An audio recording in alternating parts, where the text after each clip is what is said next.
He says he told me, and my guy Jordan is over there. He said, now they're gonna come for you. I said, can't come for me for what? I didn't say anything. Right. He said they're gonna come. And they're gonna say a lot of different things. And they're gonna be some people that you thought you might be able to get that they're not gonna come now. Right. And that's absolutely has happened. Because I asked Said, Katt was accused you of stealing a joke. Said, I didn't steal the joke because the timeline doesn't match up. And I think he said something to the effect, if you look at how his joke ended, how mine ended. Katt came back, he refuted that. I want credibility. In January 2024, Shannon Sharpe had no sense that he was about to deliver the defining moment of his media career. Club Shay was already performing well, but the Katt Williams interview pushed it into an entirely different tier. The episode didn't spread for humor, it spread because of direct confrontation. Sitting calmly, Katt Williams openly challenged major comedy figures that most avoid criticizing in public. Steve Harvey, D.L. Hughley, Cedric the Entertainer. He spoke without hesitation or softening his words. Shannon didn't cut him off or steer the moment. He listened. Audiences responded strongly. Many praised Shannon for allowing the discussion to flow naturally. Others questioned why he didn't challenge Katt's statements. What largely went unnoticed, though, was Katt's warning to Shannon. He said that once the episode gained traction, influential people would feel threatened. He cautioned that the response wouldn't be loud, it would be subtle. Opportunities would quietly disappear. Shannon brushed it aside. The show was growing fast, what was there to worry about? But momentum can be misleading. Not long after, the atmosphere around Shannon began to change. Potential guests canceled. Talks that once moved easily slowed down. People who had shown interest stopped responding. Publicly, the show still looked successful. Privately, resistance was building. Over time, Katt's warning no longer sounded exaggerated, it seemed precise. Months later, Shannon discussed the situation with Cam Newton, clearly caught off guard and frustrated. He emphasized that he isn't a journalist, he sees himself as a conversational host, someone who provides space for guests to speak openly. Or how many times have you watched the Katt Williams interview yourself?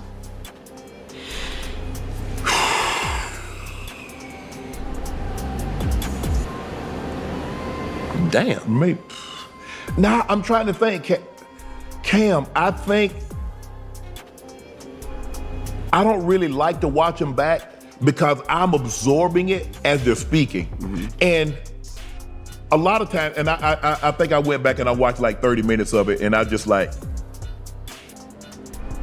damn. Cause I went back and I'm like, damn, he said that? Where was I? He was saying so much, right, that I'm like, but Kim, I didn't know it was gonna cause this kind of ripple. I didn't think it was gonna move me in the direction. I'm glad it did. I understand what comes along with that. But if you remember, he said it. He said this is gonna put you in another dimension. He definitely did. He said, but my mama said, boy, there's power in the tongue. Yes. He says he told me, and my guy Jordan is over there. He said, now they're gonna come for you. I said, can't come for me for what? I didn't say anything. Right. He said they're gonna come. And they're gonna say a lot of different things. And they're gonna be some people that you thought you might be able to get that they're not gonna come now. Right. And that's absolutely has happened. That's absolutely has happened. They were so excited.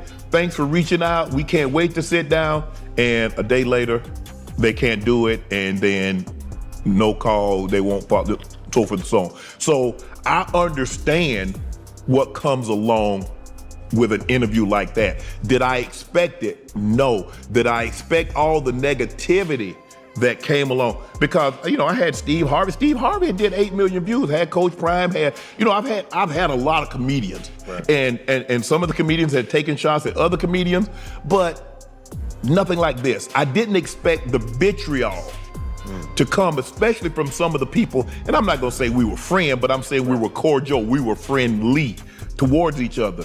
some people that I've kind of helped behind the scenes, and to see them attack, oh, I wouldn't have let him do this, I wouldn't have said that. But you know what? It took me a long time, Cam. Because when you play sports, you understand that Atlanta fans, even though you're from Atlanta, they're gonna have a little resentment towards you because you beating their team. Right. Or certain fan bases are gonna feel a certain type of way. And I felt that the better the player, the more vitriol and hate he's gonna get from opposing fans. I got that.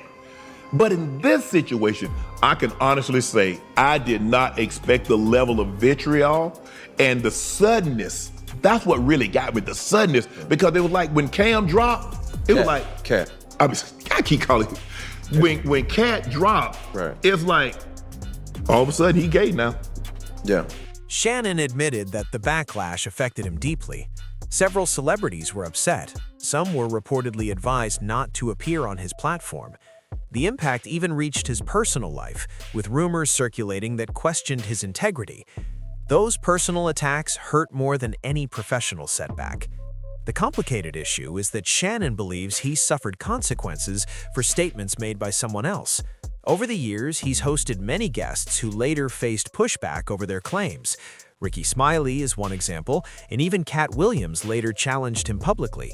Shannon's position is that guests with long careers usually speak from lived experience. Still, the question remains, should he have anticipated this reaction, or was he truly unprepared for how quickly the industry shifted against him? Shay, yeah. I was trying to do something there that hadn't been done. I thought that I had figured out the algorithm mathematically, and I thought that I could show that. And when I wrote it out to kill the careers of the people I was talking about, right? But it was so vicious that I erased all of the knockout blows and just left the jabs so that the comic I'm talking about knows that I know your real story. I'm gonna tell this, but you know what else I know. So, yeah, I was... Do you want to tell any of those stories now? Well, I'm saying... Katt Williams wasn't acting impulsively. He was composed, deliberate, and almost accepting of the outcome. Years spent outside Hollywood's inner circle had taught him the system. Silence holds value. Loyalty is maintained discreetly. When that balance is disturbed, the person responsible becomes an issue. The industry's response followed quickly. Steve Harvey offered a vague remark about articulate liars. D.L. Hughley publicly ridiculed Shannon. It looks like Steve Harvey still hasn't forgiven Shannon Sharpe for giving Katt Williams a platform to diss him. So Steve Harvey was on the Pivot podcast earlier this week, and on the podcast, he called Shannon Sharpe disloyal and clickbaity in so many words. So Steve Harvey is still upset that the Katt Williams and Club Shay Shay interview did about 90 million views and counting. It's the most watched interview in YouTube history. And Katt Williams in that interview, for a large chunk of it, is calling Steve Harvey disloyal, calling Steve Harvey a snake, making accusations that Steve Harvey snaked a couple of his friends. Is not a good look for Steve Harvey at all. And Steve Harvey knows he could do 1 million interviews up until his death, correcting whatever Katt Williams said on that interview. But the interview just did so many views that it don't matter like how many interviews Steve Harvey do, it would never reach the audience that Katt Williams reached when Katt Williams was going off on him. So here's what Steve Harvey had to say on the Pivot podcast about Shannon Sharpe. Y'all got a podcast and you're doing it brilliantly. Please don't stop doing the way you do. See, the problem with people is they get something that work and then they want to find something that work better. You ain't got to fix it if it ain't broke. See, I'm on radio for real. I have a real radio show. I have the #1 adult contemporary show, 25 to 54 in America. The Steve Harvey Morning Show. I'm at 112 markets. I got 9 million listeners. I'm controlled by FCC rules. The problem is, these people go get these podcasts who have no FCC rules to abide by. But you have to remember, even though you're on a podcast, you still got a brand. Yeah. And so you can't say what you want to say and expect to be relevant and not get canceled. You can't have a podcast and the way that you think you can make money is on clicks and views at the expense of others and not expect to have to pay the expense. You can't have a podcast and light me up and don't expect to get lit up. You can't have a podcast, let somebody come on your show and talk about your friends. So obviously that's a reference to Shannon Sharpe. Now he makes it more obvious later on by just outright saying Shannon Sharpe's name, but he's referring to what Katt Williams said about him on Shannon Sharpe's podcast. If you guys forgot, well, let me remind you what Katt Williams had to say about Steve Harvey on Club Shay Shay. The same Steve that went to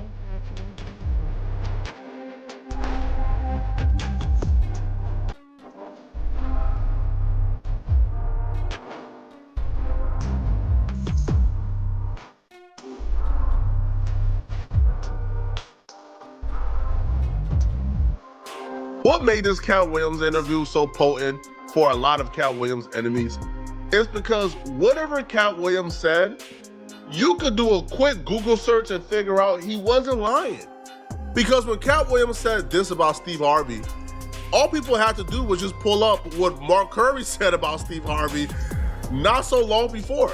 So what's up with you and Steve, man? Ain't nothing with me. Well, Steve stole my material on his show, so I had a beef on that. On what show? When he was on his the talk show he had, and he did all my Halloween material one Halloween. I'm watching. Somebody called me and said, "Man, homeboy doing your material." So he did my whole Halloween run. And I know he didn't think of it. You know, this is true stuff that really happened to me. And so my thing is, you didn't have to do that, homeboy. Right. So, you know, you made enough money. You know, Wow. You made enough money. You did enough. You know, why are you on my material? Right. You know, what's that about? These reactions weren't just humor, they signaled something deeper. Positions were being taken. And the uncomfortable reality is this: both men had valid points. Katt spoke honestly, Shannon allowed that honesty to exist. But in Hollywood, intent carries less weight than impact. Club Shay Shay demonstrated it could shift narratives, and once that happened, it became something that needed oversight. The situation grew more complicated as people began linking details that were never formally connected. The interview itself didn't associate Shannon with any scandals, but Katt had stated that 2024 would be a year of exposure. As time passed, headlines appeared to align with that claim. Older posts resurfaced, deleted tweets fueled speculation about exclusive gatherings and uneasy moments.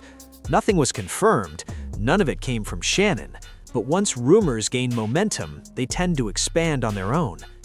Shannon was pulled into conversations he never initiated, simply for hosting a discussion at the wrong moment. Club Shay Shay stopped being viewed as just a podcast. It became a platform with reach, and influence that isn't sanctioned can be risky in tightly managed industries.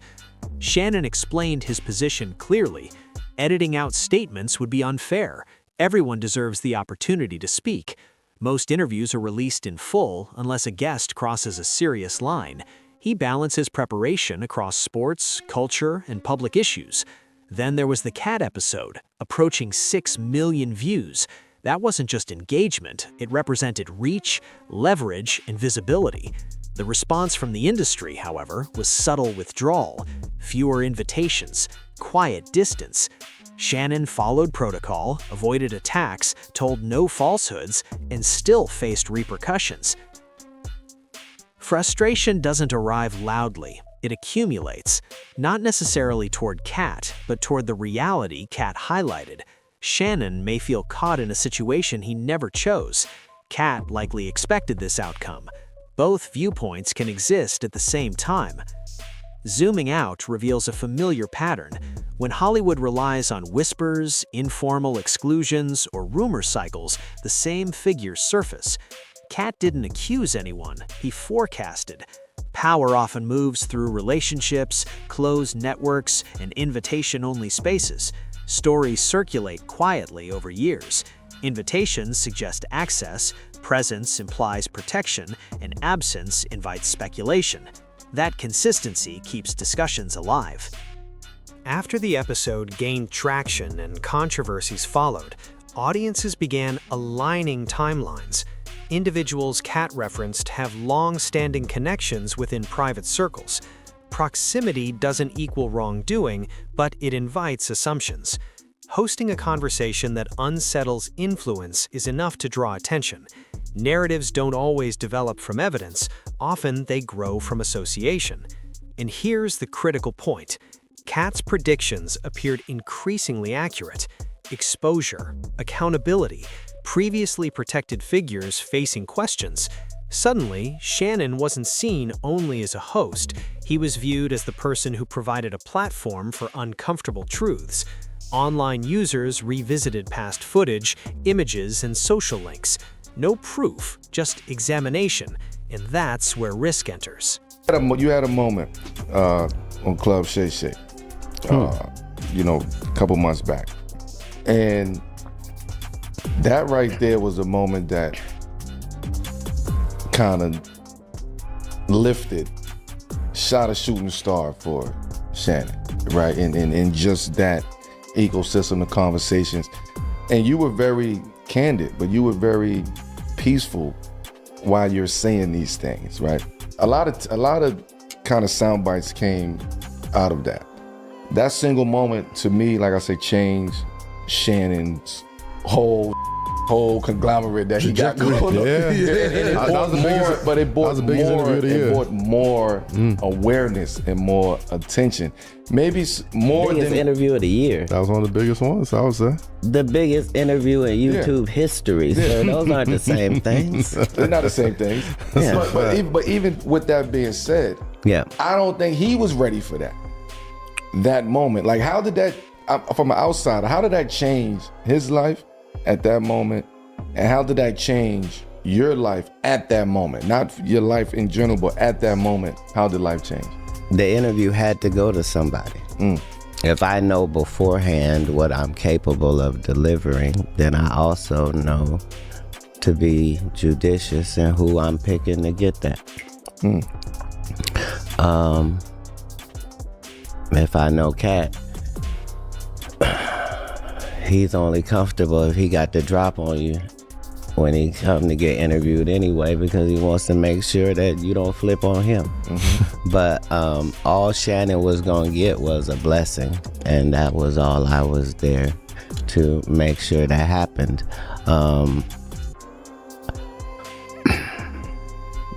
You ain't got to drop on anybody here, do you? I was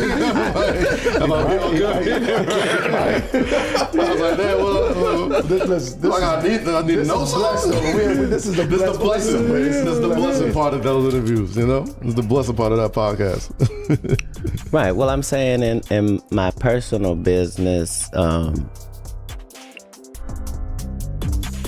you can either do the dirt or you can know the dirt.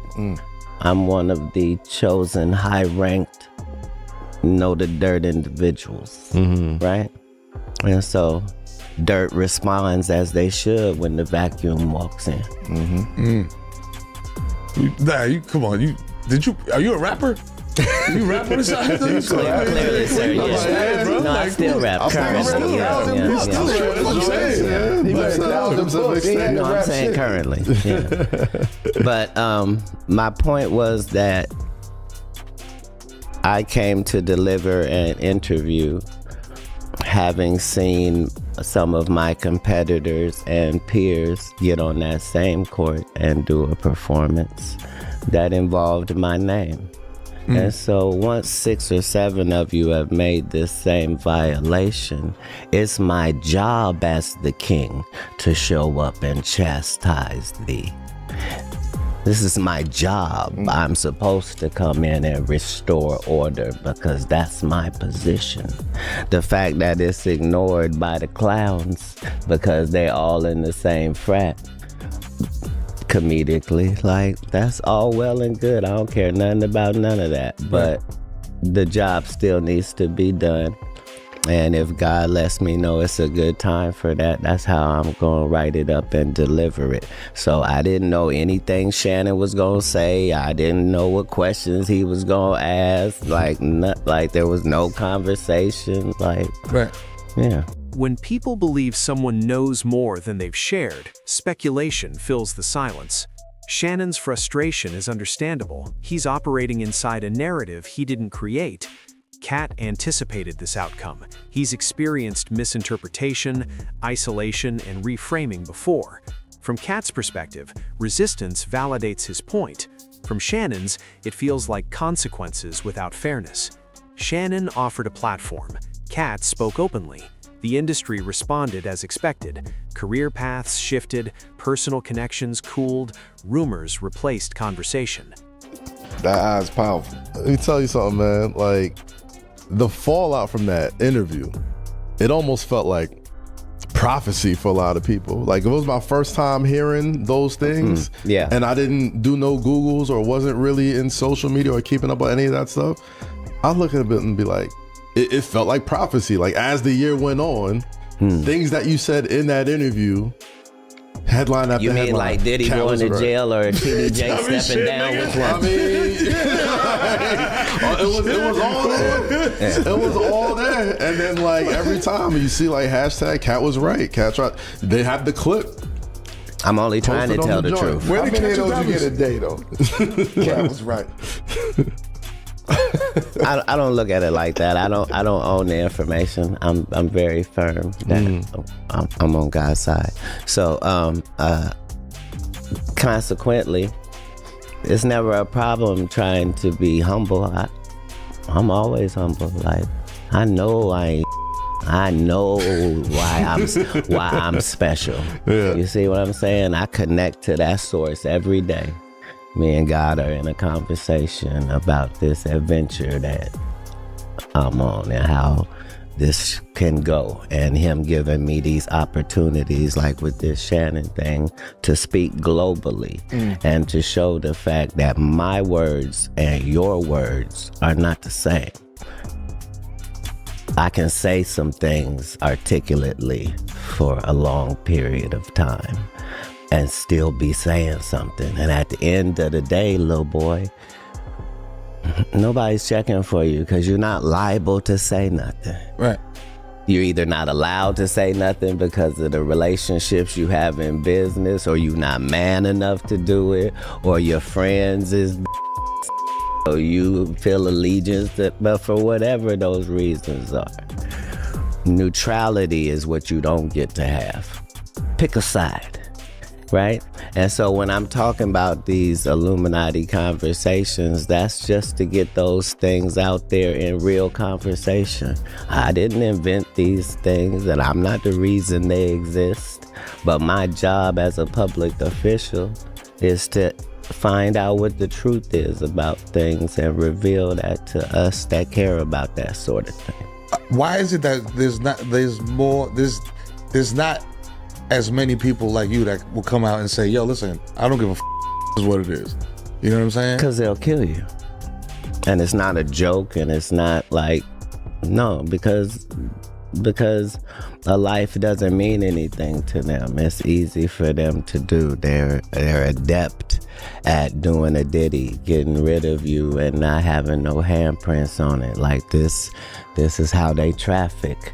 And so you will have to really not be scared, not be acting like you're not scared. You'd have to really be too stupid to be scared. You see what I'm saying? I'm backed by God, so I don't even know how to have the fear you need me to have. But it's that stupidity. That ain't stupid if you backed by God. Hey, I just put it out there for the idiots to have something to grasp onto.